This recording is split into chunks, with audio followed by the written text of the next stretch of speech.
नमस्कार, आप देख रहे हैं गुलिस्तान न्यूज। मैं हूं आपके साथ आयुषी प्रधान और वक्त हो चला है आज की 100 बड़ी खबरों का। तो चलिए नजर डालते हैं। देश में बढ़ते कोरोना के बीच प्रधानमंत्री नरेंद्र मोदी आज शाम बैठक करेंगे। वीडियो कॉन्फ्रेंसिंग के जरिए होने वाली इस बैठक में पीएम मोदी वैक्सीन निर्माताओं के साथ वैक्सीन की आपूर्ति को लेकर चर्चा करेंगे। देश में कोरोना रिटर्न की बेकाबू रफ्तार जारी है। पिछले 24 घंटे में 2,59,170 नए कोरोना मरीज सामने आए हैं, जबकि पिछले 24 घंटों में कोरोना से 1,619 लोगों की जान जा चुकी है। राजधानी दिल्ली में पिछले 24 घंटे में 23,686 नए केस सामने आए हैं, जबकि इस दौरान 240 मरीजों ने दम तोड़ दिया है। राजधानी दिल्ली में कोरोना के हालात को देखते हुए एक बार फिर लॉकडाउन लगा दिया गया है। ये लॉकडाउन अगले सोमवार यानी कि 26 अप्रैल की सुबह 5 बजे तक जारी रहेगा। दिल्ली में लगातार कोरोना के रिकॉर्ड मामले दर्ज हो रहे थे, जिसको देखते हुए यह फैसला लिया गया है। इस दौरान केवल जरूरी क्षेत्र को छूट मिलेगी। इस ऐलान के बाद आनंद विहार कौशाम्बी बस अड्डे से यूपी और बिहार के दूर दराज शहरों के प्रवासी लोग पलायन करने लगे हैं। यहां एक बार फिर से 2020 जैसी भीड़ उमड़ पड़ी है। यहां से मजदूर लगातार अपने घरों की ओर जा रहे हैं और बसों का इंतजार कर रहे हैं। इसके चलते आनंद विहार और कौशाम्बी बस अड्डे पर भीड़ बढ़ती जा रही है। मुसाफिरों का कहना है कि हालात और ज्यादा खराब हुए तो लॉकडाउन की सीमा भी बढ़ाई जा सकती है। ऐसे में उनके लिए परिवार चलाना मुश्किल हो जाएगा, इसलिए वो अपने पैतृक स्थान पर जा रहे हैं।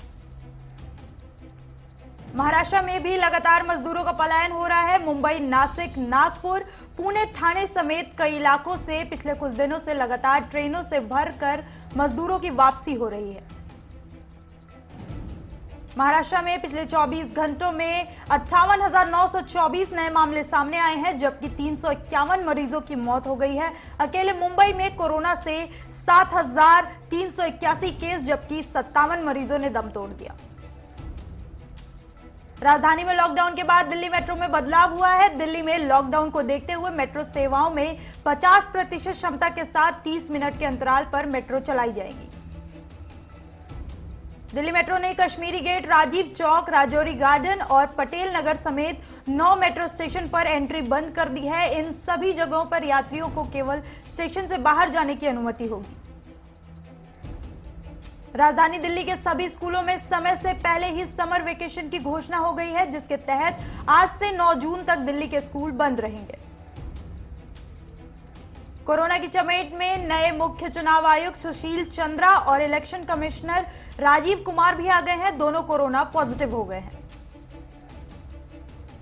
यूपी में बीते 24 घंटों में कोरोना के 28,288 नए केस सामने आए हैं, जबकि 167 लोगों की मौत हुई। दिल्ली से सटे गाजियाबाद में एक दिन में 827 नए कोरोना मरीज मिले हैं। इस बीच नोएडा में नाइट कर्फ्यू की मियाद को अब 30 अप्रैल तक बढ़ा दिया गया है। पहले ये नाइट कर्फ्यू 17 अप्रैल तक लागू किया गया था। इलाहाबाद हाईकोर्ट ने यूपी के 5 शहरों में लॉकडाउन लगाने का आदेश जारी किया है, लेकिन योगी सरकार ने साफ कर दिया है कि प्रदेश में संपूर्ण लॉकडाउन नहीं लगेगा। योगी सरकार का कहना है कि जीवन बचाने के साथ गरीबों की आजीविका भी बचानी है। ऐसे में शहरों में संपूर्ण लॉकडाउन अभी नहीं लगेगा। सरकार ने कई कदम उठाए हैं, जो आगे भी सख्त कदम उठाए जा रहे हैं।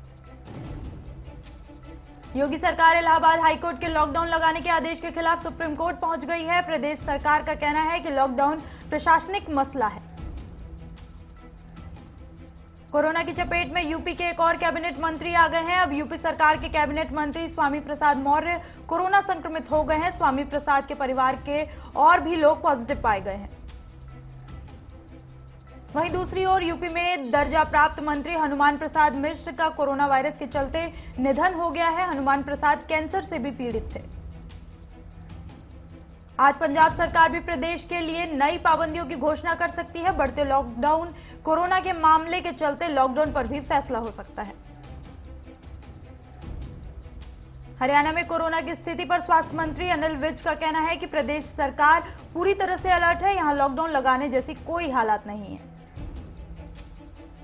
पूर्व प्रधानमंत्री मनमोहन सिंह भी कोरोना संक्रमित हो गए हैं, जिसके बाद उन्हें इलाज के लिए दिल्ली एम्स के ट्रॉमा सेंटर में भर्ती कराया गया है। फिलहाल उनकी हालत स्थिर बनी हुई है। इंदौर के डीएम मनीष सिंह ने लोगों से शादियों को स्थगित करने और 30 अप्रैल तक घर पर रहने का आदेश जारी किया है। उनका कहना है कि अस्पताल की क्षमता पूरी हो गई है। कोरोना वायरस महामारी पर काबू पाने के लिए केंद्र सरकार ने अहम फैसला लिया है। 1 मई से 18 साल से ऊपर की उम्र वाले सभी लोगों को वैक्सीन की डोज दी जाएगी। पीएम मोदी ने बैठक के बाद यह अहम फैसला लिया। भारत सरकार के मुताबिक यह वैक्सीनेशन अभियान का तीसरा चरण होगा। पीएम मोदी ने कहा कि भारत में कोरोना वैक्सीन की डोज रिकॉर्ड स्तर पर दी जा रही है। हम वैक्सीनेशन की गति और बढ़ाएंगे। ऑक्सीजन की किल्लत के बीच दिल्ली सरकार ने 12 अस्पतालों में 2-2 सदस्यीय ऑक्सीजन ऑडिट कमेटी बनाई गई है। इस कमेटी में विशेषज्ञ डॉक्टर शामिल हैं। ये सभी हर दिन लिक्विड मेडिकल ऑक्सीजन और सिलेंडर ऑक्सीजन के स्टॉक का डेटा तैयार करेंगे। इनकी जिम्मेदारी होगी कि ऑक्सीजन का इस्तेमाल कोविड प्रोटोकॉल और संतुलन तरीके से हो रहा है या नहीं। जम्मू कश्मीर में पिछले 24 घंटों में 1516 नए केस सामने आए, जबकि इस दौरान कोरोना से 6 मरीजों की मौत हो गई। फिलहाल जम्मू कश्मीर में 12,164 एक्टिव केस हैं। कोरोना वायरस महामारी के खतरे को देखते हुए आईसीएसई ने कक्षा 10वीं की परीक्षाएं रद्द कर दी हैं। कक्षा 12वीं की परीक्षाएं पिछले आदेश के हिसाब से ही होंगी, वहीं 12वीं की परीक्षाएं ऑफलाइन ही होंगी। बोर्ड ने कहा था कि स्थिति की समीक्षा के बाद 12वीं की परीक्षा की नई तारीखों का ऐलान किया जाएगा। जानकारी के मुताबिक जून में परीक्षा की नई तारीखों का ऐलान किया जा सकता है। हरियाणा, ओडिशा, पश्चिम बंगाल, उत्तर प्रदेश, बिहार और राजस्थान सहित राज्यों में स्कूल और कॉलेज बंद कर दिए गए। कई राज्यों ने बिना परीक्षा के ही छात्रों को प्रमोट करने की घोषणा कर दी है।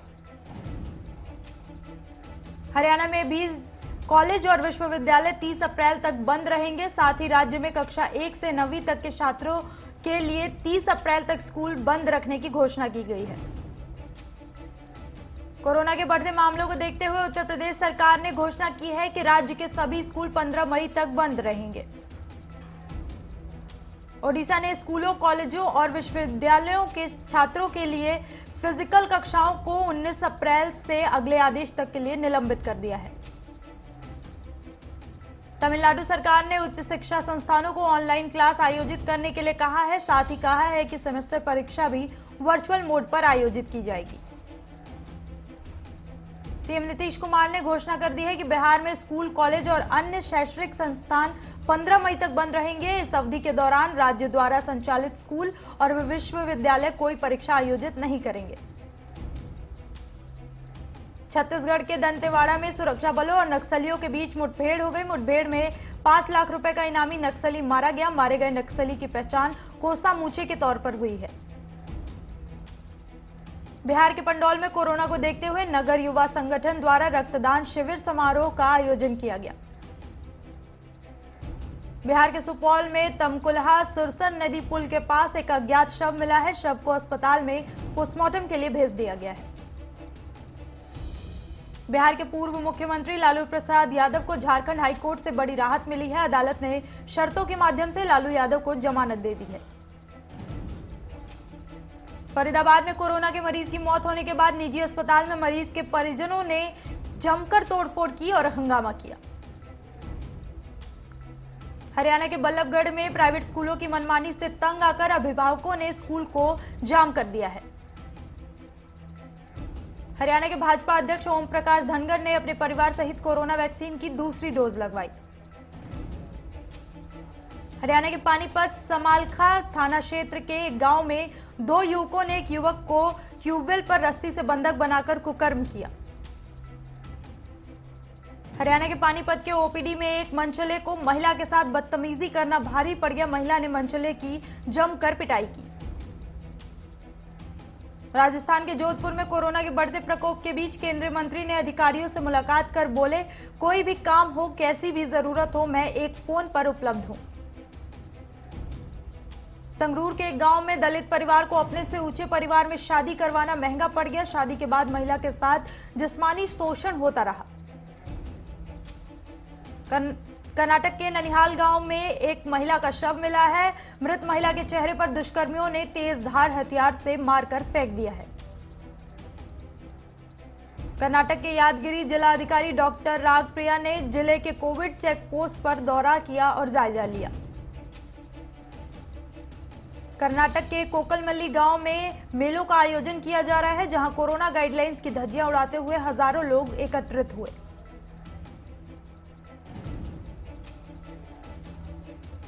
कर्नाटक के बीजापुर जिले के एसपी अनुपम अग्रवाल और एसएसपी डॉक्टर राम अरिसिद्धि के मार्गदर्शन में सुपारी किलर और चोरों को गिरफ्तार कर लिया गया है।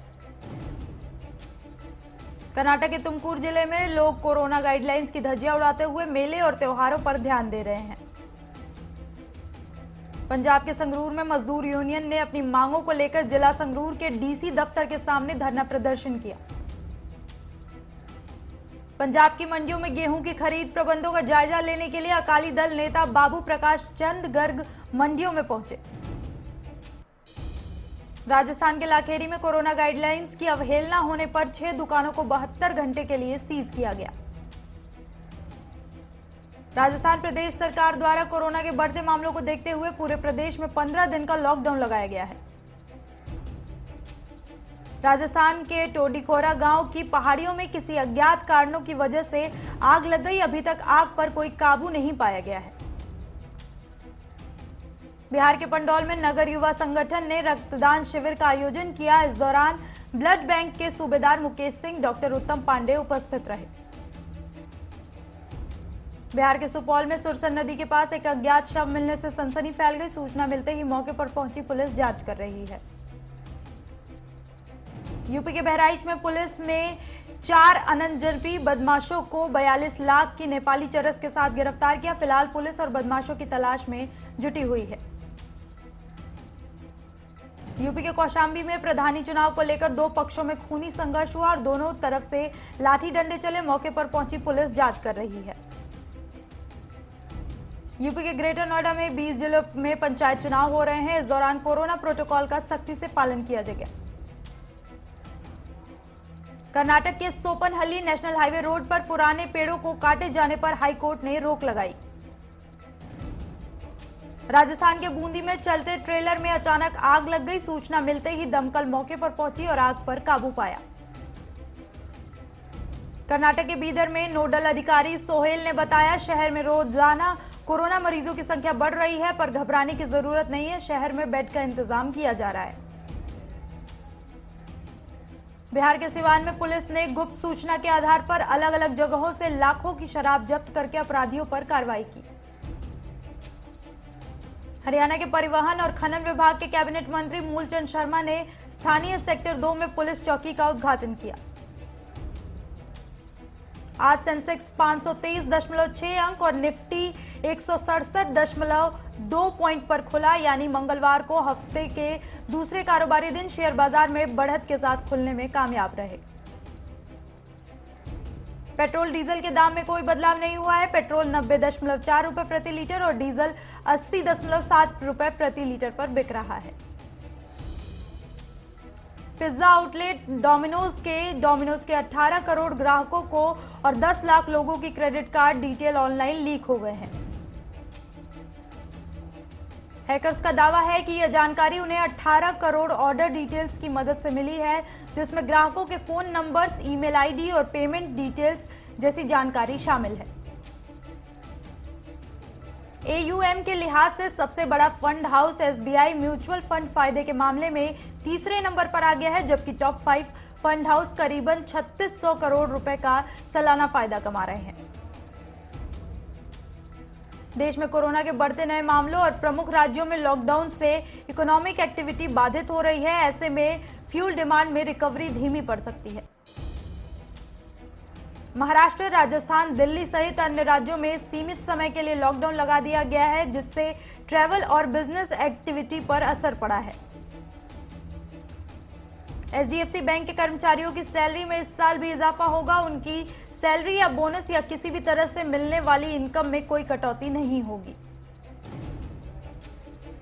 इस तरह की जानकारी बैंक के एमडीएस जगदीशन ने कर्मचारियों को भेजे एक ईमेल में दी है। बैंक के पास करीबन 1 लाख कर्मचारी हैं।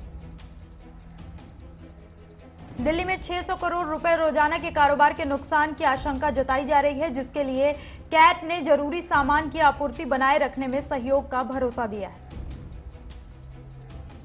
दुनिया भर में कोरोना के मामले लगातार बढ़ रहे हैं। पिछले 24 घंटों में दुनिया में 6.5 लाख कोरोना संक्रमितों की पहचान हुई है। इस दौरान 9,813 लोगों की मौत भी हुई है। फिलहाल 1.8 करोड़ लोगों का इलाज चल रहा है। इनमें से 1,08,184 मरीजों की हालत क्रिटिकल है और 1.83 करोड़ लोगों में कोरोना के हल्के लक्षण हैं। भारत में कोरोना के बढ़ते संक्रमण को देखते हुए ब्रिटेन, अमेरिका के साथ पाकिस्तान ने भी भारत से आने वाले यात्रियों के अपने देश में आने पर रोक लगा दी है। ब्रिटेन सरकार में भारत में कोविड-19 के नए वेरिएंट को देखते हुए बड़ा फैसला लिया। शुक्रवार से अगले आदेश तक ऐसे लोगों को ब्रिटेन आने की मंजूरी नहीं मिलेगी जो 10 दिन से भारत में थे। अमेरिका में आधे वयस्क को कोरोना वैक्सीन की कम से कम 1 डोज लग चुकी है। सीडीसी के आंकड़ों के अनुसार देश में 18 साल से ऊपर के 13 करोड़ लोगों को एक टीका लग चुका है, जो वयस्क आबादी का 50% है। ब्रिटेन के लॉ कमीशन ने सेल्फ ड्राइविंग कारों में इस्तेमाल की जा रही टेक्नोलॉजी को लेकर चेतावनी जारी की है। विशेषज्ञों का कहना है कि सेल्फ ड्राइविंग कारें अस्तित्व को पहचानने में पूरी तरह से सक्षम है।